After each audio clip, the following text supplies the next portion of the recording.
मंच अतिथि, प्रशासनिक महकमा, मेरे दाएं बाएं उपस्थित सभी कर्मचारीगण, मेरे इज्जतदार माताएं बहनें, सामने विराजमान इस देश और समाज का भविष्य मेरे छोटे भाई बहन, आप सभी को 75वें गणतंत्र दिवस की मेरी ओर से हार्दिक शुभकामनाएं, जोहार।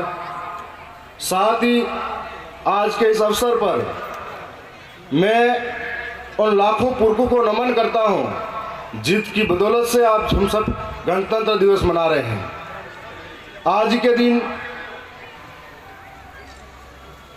जो महापुरुष थे उनको भी मैं नमन करता हूं। आज से पहले हमारा देश अंग्रेजों की गुलामी से लड़ रहा था, तब हजारों लाखों लोगों ने बलिदान दिया था। कई माँ की खोख उजड़ी थी तो कई पिता का सहारा छूटा था, तो कई भाई की ताकत छूटी थी, और उनके एक एक बूंद के रक्त के बूंद के बलिदान की बदौलत आज हम लोग यहाँ तक हैं। देश आज़ादी से पहले इस देश के अंदर चाहे वो हिंदू हो या मुसलमान हो, हर व्यक्ति ने अपना योगदान दिया था, और ऐसा शांतिपूर्ण भावना थी कि यदि हिंदू भूखा रहता था तो मुसलमान खाना देता था, मुसलमान भूखा रहता था तो हिंदू वहां पर अनाज देता था। ऐसी प्रेम भावना के साथ में देश के लिए हर एक वर्ग का व्यक्ति लड़ा था अपनी आज़ादी को लिए। और देश आज़ादी के बाद में देश को चलाने के लिए संविधान की जरूरत थी, तो देश का संविधान रचयिता बाबा साहब अम्बेडकर, जो ऐसे व्यक्ति थे जिनको एक वक्त मटके का पानी छूने का अधिकार नहीं था, और आने वाले समय में 2 साल 11 महीने 18 दिन के भीतर पूरे विश्व को एक संविधान, लिखित संविधान दिया, इतना बड़ा संविधान दिया। मैं उनको नमन करता हूं। साथ ही आदिवासियों के लिए अपने अधिकारों को लेकर लड़ने वाले जयपाल मुंडा, जिन्होंने आदिवासियों के अधिकारों के लिए अपने सदन में मांग रखी और उनको अधिकार दिलाया, इसके लिए मैं उनको नमन करता हूं। आज के दिन रॉबिन हुड के नाम से जाने जाने वाले टंट्या मामा भील, जिनका इतिहास में बहुत बड़ा नाम दर्ज है, शायद इतिहास के पन्नों में गुम हो चुका है, लेकिन हम लोग इनको याद दिलाना चाहते हैं कि टंट्या मामा भील को रॉबिन हुड का दर्जा दिया था।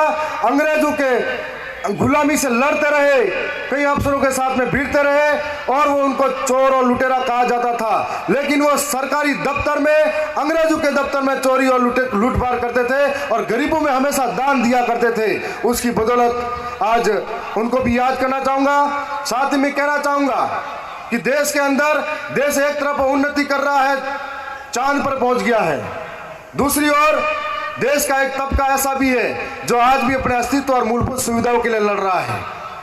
देश के अंदर गरीबी, बेरोजगारी, भूखमरी और भ्रष्टाचारी ये बहुत बड़ा विकराल रूप ले रही है।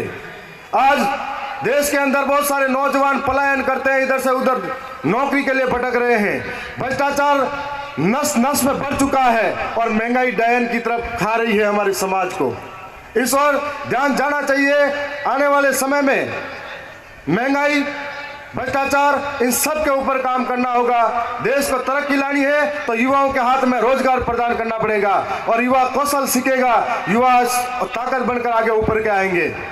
दूसरी ओर आज के दिन में देश के अंदर कई ऐसी बड़ी ताकतें हैं, वो भूल गई शायद कि देश को आज़ादी दिलाने में सभी धर्म और जातियों का रोल रहा है, लेकिन आज वो ये मानती है कि कुछ चंद लोगों ने ये योगदान दिया हो।